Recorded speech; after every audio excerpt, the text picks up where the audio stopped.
The oral history broadcast is on the air again. I'm Ray Mofield, and today we're visiting in the home of Martha Draffen. A beautiful home right here in Benton, not too far from the courthouse. As a matter of fact, I was once your neighbor. Yes, you were. I missed you when you left. Well, I really hated to leave. I hated to leave the neighborhood, and of course I wasn't here very much, and I just soon live where we were as anywhere. Yes, it's a fine home there. And it was a good house and a nice neighborhood. But my wife did want a little different place, and so we're out now in Marywood. But again, I'm gone all the time, mostly to Murray, so I still don't see the neighbors all that much. Well, let's find out just a little bit about your immediate background. Your father's name was A.L. Cox, and my mother was Isadora Franklin Cox. She was the daughter of Martin and Mary Franklin of Marshall County. We're all old Marshall Countyans. So on both sides of the house, you went back some way. Was it your grandparents to the Bryans? Yes, my grandmother Franklin, this is Martin Franklin's mother, which makes it my great-grandmother, married Mr. James Bryan, the senator from Marshall County that made quite a bit of history. He introduced the bill to create Marshall County. That's correct. Yeah. And she had married the Franklin man, and he died when he was 41. His name was Jesse, and he was a Baptist preacher, a farmer, and a school teacher. And he had pneumonia, and back in those days there was nothing in the world to do except let him die, and he died about 41. Well, she was a widow for some time, and then she married another man and had a child by him. This didn't work out, so finally she married Mr. Bryan. His wife was dead, and he came back here, and they were married, and he adopted this last child, Levi Bryan, who's been deceased a long time. Well, I want to hear more about that, and we'll get back to that in a minute. And I'm sure that some of your ancestors have told you stories about those wonderful days. But you were not born in Marshall County? I was born in Graves County, but we moved to Marshall County when I was 10. So you've been here 50 years or so. I guess so. And then some. Well, but you look young and beautiful. Well, I remember you as a wonderful nurse for the county health department? Yes, appreciate that. You worked there for a long time. 16 years. Now, you went then most of your schooling here in Marshall County. Yes, I went most of it. I think I was in the 5th grade when I started here. And we had come from Paducah. And then I went to graduate from Benton High in 38. And then after my 2 little children got in school, Tell us something about people that were there. Did you know Addie Fawn? Addie Fawn, sure. I had 4 years of English under her. Hatler Morgan, Matt Sparkman, Paul Bryan. Oh, that was really a faculty, wasn't it? Paul Bryan was one of the great music teachers of all time. You know, he was injured in World War II. And I've admired him greatly because instead of just throwing up his hands and saying, well, I can't go on, here was a musician. And he became a science teacher, a chemist, I believe. He was a nice fellow. But Miss Addie was great. Now, she was great. You knew a little English when you got out from under her. She was a fine person. Yeah. And, you know, Hatler evidently had something that he imparted to the students. I know he coached a championship debate team. Right, and history. That's what I took under Mr. Morgan. Well, He's had a colorful life, Mr. Morgan. He really has. Been a banker for a good while and been successful in all of those fields. Okay, so you got out of Benton, and then what happened? I got out of Then I married, and I had 2 children. Oh, you married now? I married about a year after I graduated, 2 years maybe. Now tell us who... I married Weldon Draffen. That was Lee Draffen and May Pugh Draffen's son. And Mama Draffen, as we always called her, was a daughter of Abe and Alice Pugh.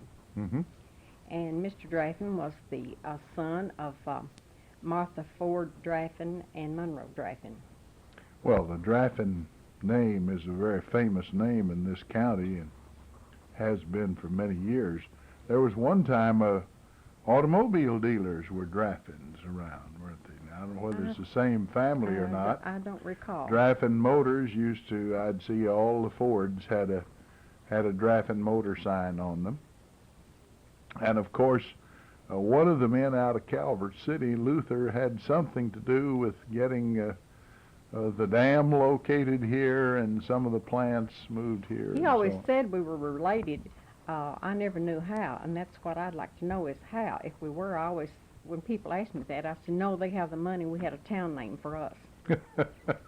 Draffenville, yeah. Well, that's all good. part of Monroe Draffen's estate. Mm-hmm. Yeah. Mm-hmm. Now, did you have any children? Yes, I have a daughter, Gail, that's married to George Story, and a son, Doug, and he's married and lives out near the Kirksey Road. Mm-hmm. And I have 3 grandchildren. My daughter has 2 boys, 18 and 17, and the little girl that belongs to my son is 11. So, and you get to see them? Sure, they're here nearby. Nearby, Mhm. well, that's great. In fact, Doug Brent, the 18-year-old grandson, is now over at Murray, freshman at Murray.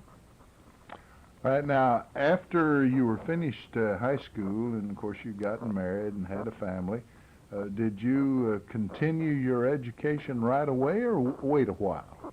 I waited a while. I went to PCC when my children got into grade school, and I went to Drawn's Business College, and I graduated from there. Then I worked for 2 years at Magnavox as secretary and 13 years at Airco National Carbide at Calvert City. Mm-hmm. And then I had that empty nest syndrome. My daughter had married and left home. My son was in the Navy. So I went back to school to PCC, and that's when I became a nurse. A nurse. Mm-hmm. And you got the associate degree program and came out with a big RN after your name Right, and so on. and all A's but 5. Well, that's a wonderful record, and I know that. Doesn't it make you feel good to accomplish those things? I don't think the mind gets old. I think if we keep working with it, that the mind doesn't get old. Mm-hmm. I realize there are certain instances when you know, some illnesses can cause it.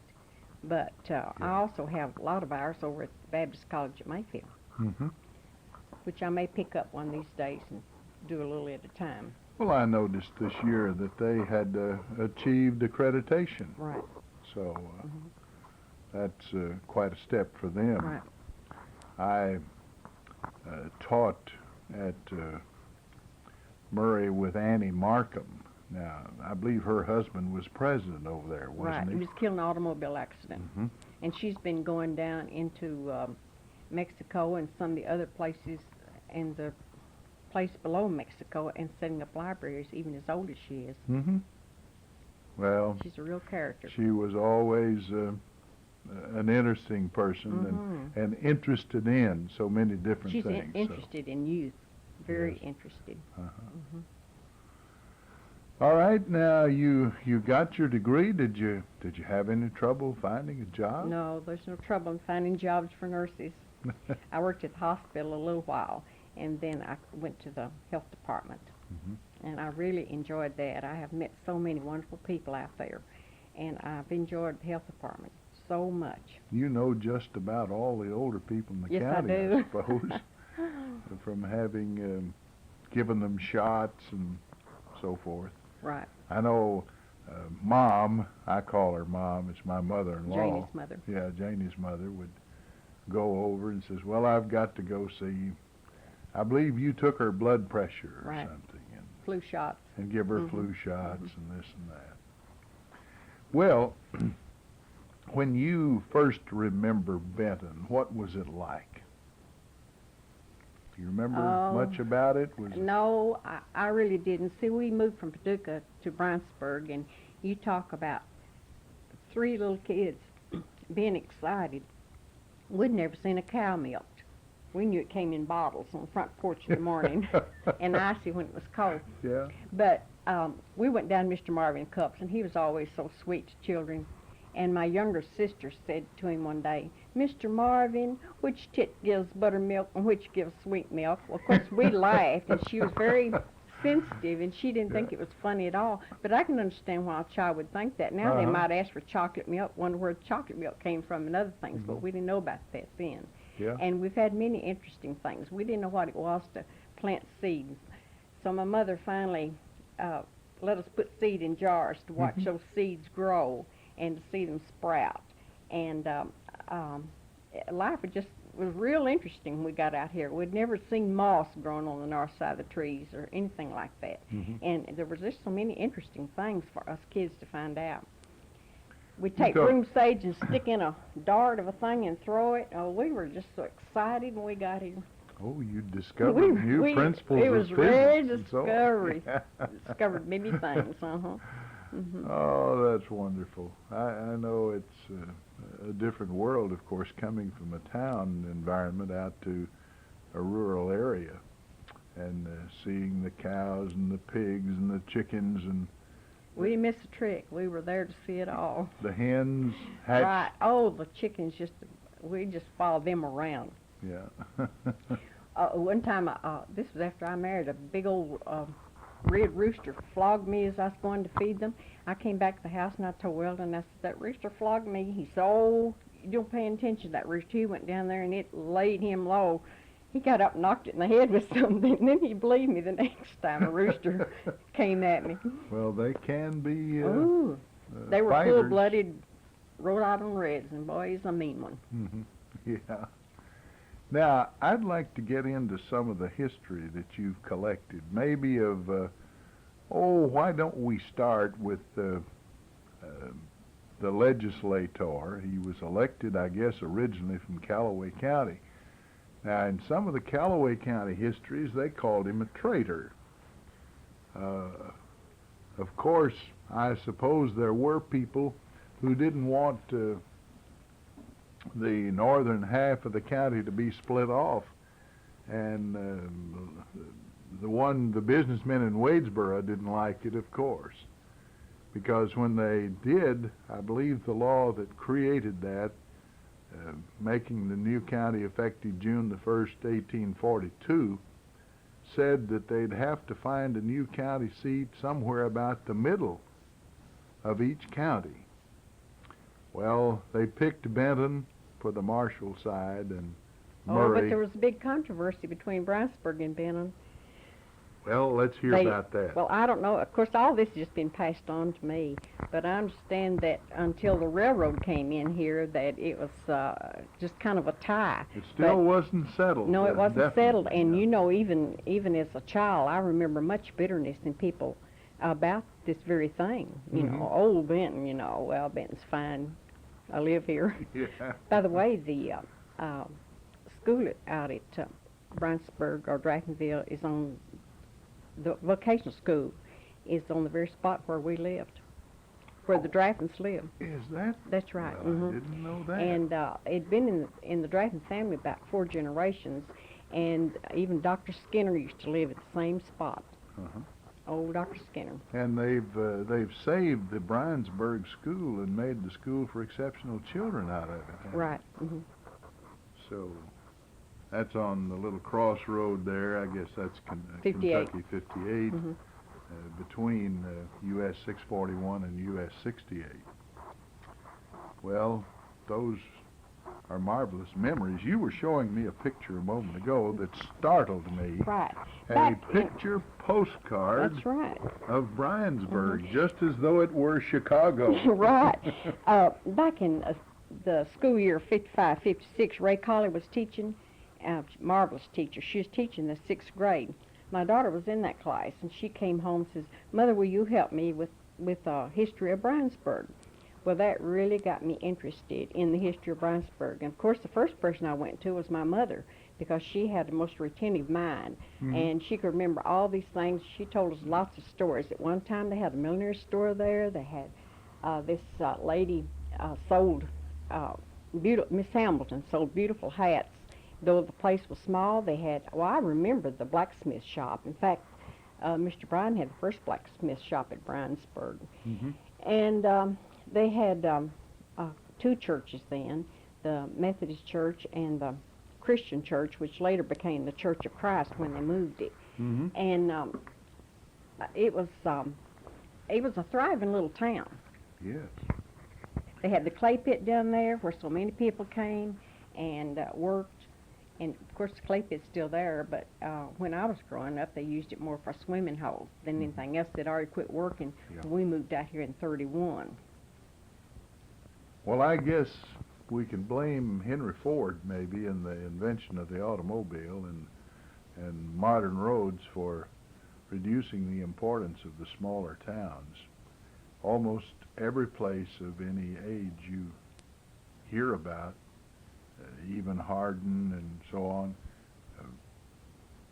when the car came along and you could get to a bigger town, then those spots became pretty much bedroom communities, didn't they? Well, Bryansburg, I wouldn't say it would be a bedroom community. When I was growing up, there's something exciting going on all the time. Yeah. And we had preaching at the different churches, even after we got the Baptist church out there once a month. But we all went to the other churches the Sunday they did have church, and we didn't have. And so there was a lot of community fellowship there. Whether you agreed or disagreed, there was a lot of community fellowship.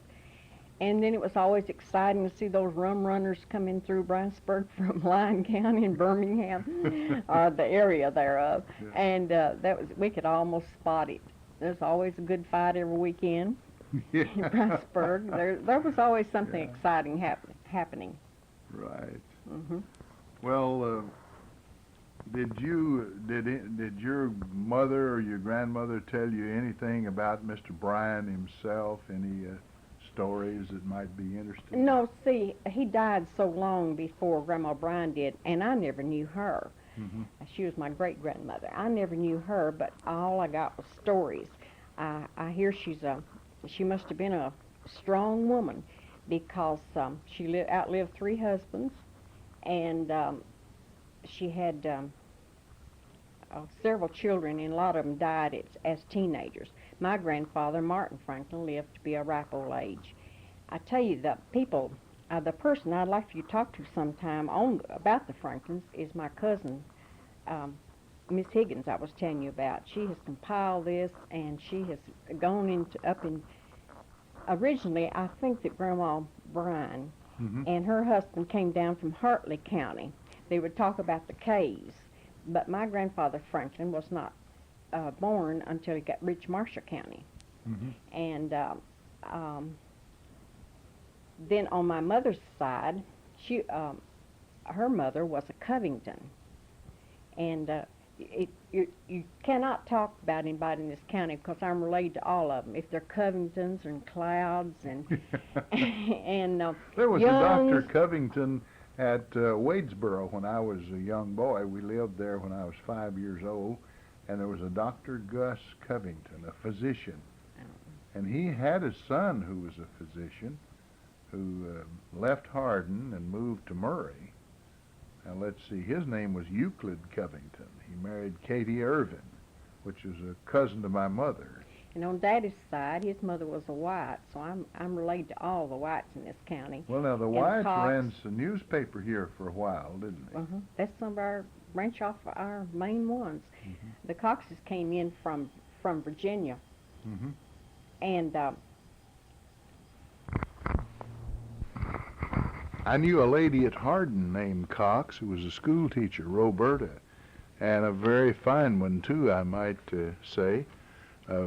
The Coxes came from Virginia. The Coxes came from Virginia, and they had little brothers and sisters. They were bonded out, and they had little brothers and sisters that they left along the way. So I imagine that if we could ever find out who and where they were, we'd find a lot more Coxes. We feel that we're all related. We're not sure. Mm-hmm. But it's a group of people of which I am proud to be a part of. Oh, yes. There was a man named Cox that built a light plant at Hardin. I remember the plant. Oh, I don't remember when he built it. I think someone told me they built it in 1915. But it was running until Kentucky Tennessee Light and Power came in there with a new highway in 1930. And then they got Central Station Power. Then another very famous person was Mount Gilbert White. I'd like you to talk to Wayne White sometime about that. He's been looking up a lot of history. But he and his sister were bound out too as little children, and they ran away. And then he made quite a mark in 1812 as a fifer in the war, and he developed a limp.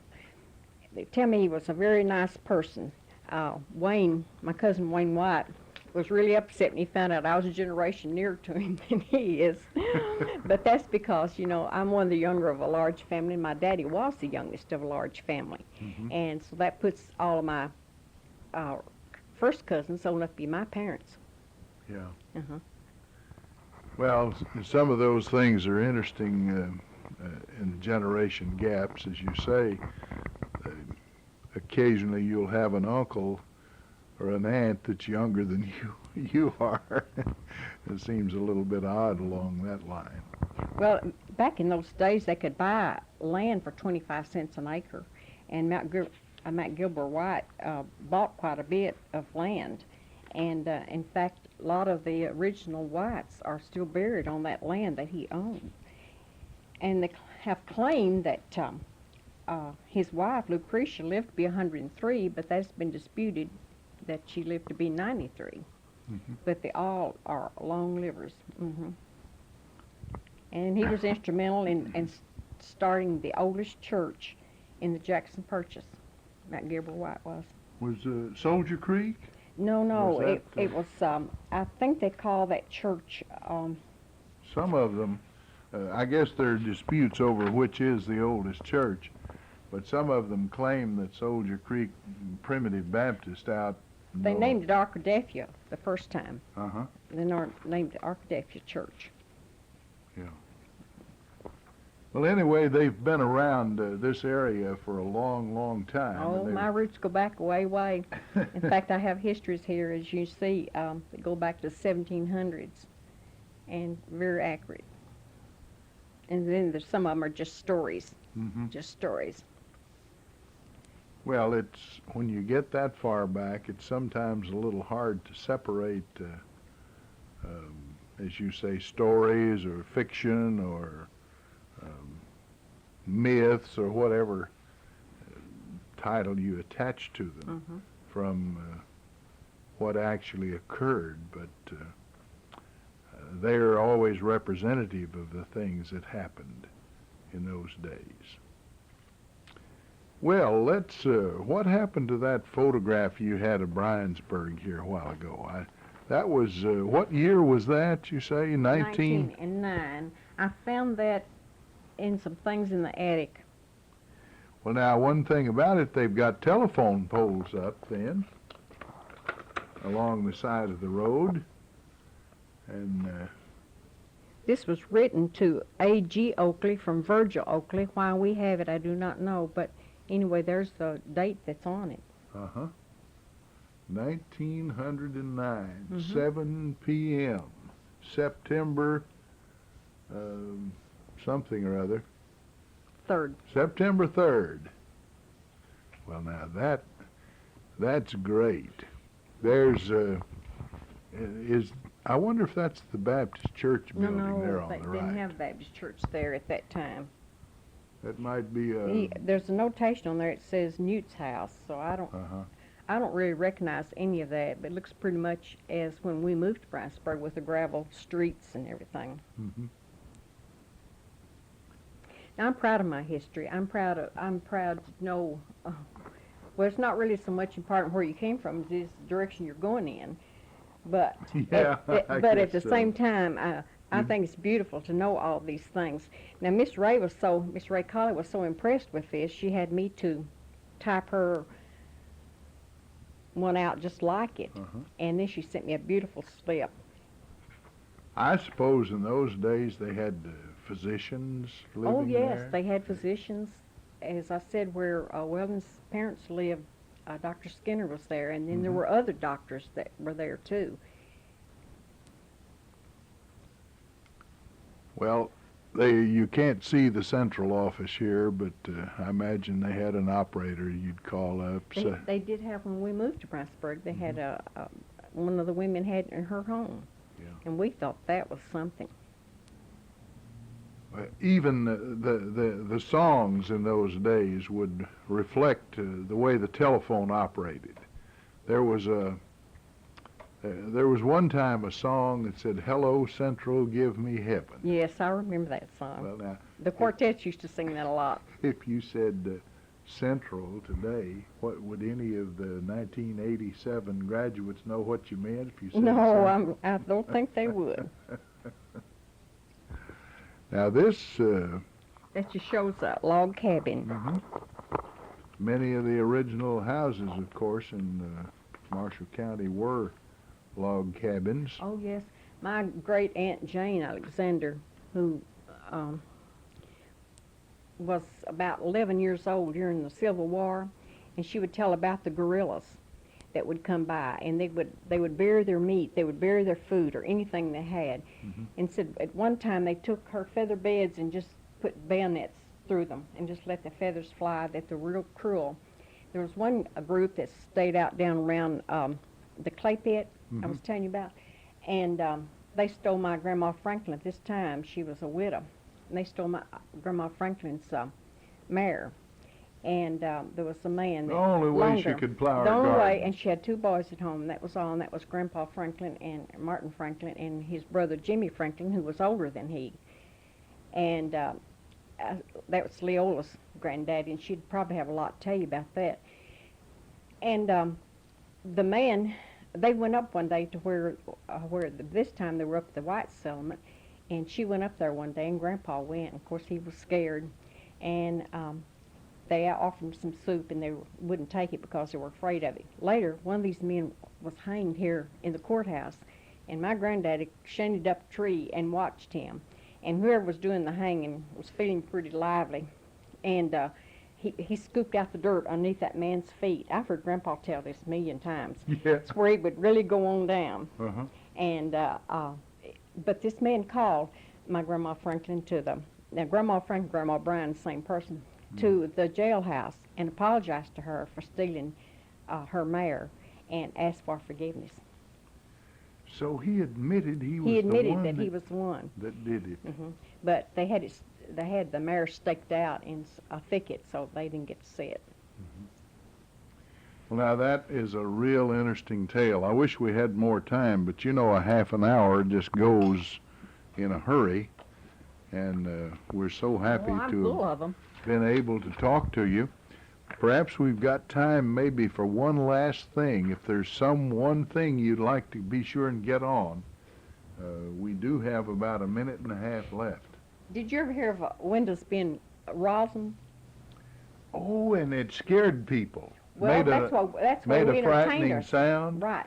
That's the way we kids enjoyed, like Friday night or Saturday night. We'd gather into the homes. We'd hear the same stories over each time. They would scare us, and they told some gruesome stories, and I could take up an hour telling you some of those ghost stories.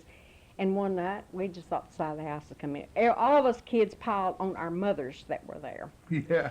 Daddy calmly got up and went out there and started winding up the string, and he got over to the store, over Vic Mobley's store, and one of the guys said, "Oh, Buck, we're having a little fun." He said, "Well, you got all those kids down there scared to death." Now, you talk about it, eerie. Yeah. Daddy was he was a real scary person anyway. One time they held him, they had a play party, and they were going down by a graveyard, and just as he came by the graveyard, he was alone. Something just rose up behind one of those tomb rocks, and they were nude really, but it looked like they were dressed in white, and just scared him to death. And they have laughed at him for years and years about the ghost, and it was three of his best friends. Well, I'm sure I'd have been frightened, may have died of a heart attack. Well, thank you. We can't go on anymore because there just isn't any time left. I'm Ray Mofield. This has been Oral History, And we've been visiting today in the home of Martha Draffen here in Benton, and we thank you very much for inviting us in. Well, thank you. Now back to our studio.